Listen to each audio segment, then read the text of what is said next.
عارف الاحساس ده انك تبقى واقف مكانك عشان مش عارف تمشي، عشان كل اللي حواليك بيقولك انت مش هتوصل.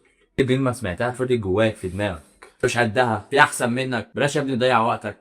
المشكله هنا مش في كلامهم، المشكله في عقلك اللي صدق الكلام ده، وفي كل مره تيجي تبدا تلاقي صوت من جواك بيقول لك مش هنوصل، بيقول لك مش هنوصل. وهنا خطر الحرب، وهنا بقى عدوك الكبير مش الناس، بقى عدوك الكبير هو نفسك.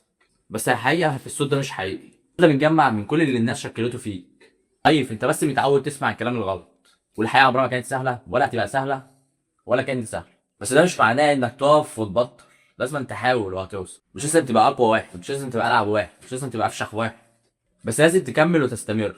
حتى لو خطوه صغيره، حتى لو بطيء، حتى لو خايف.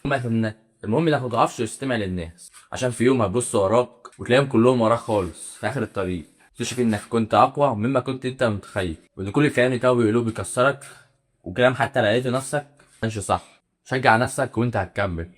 بس كده.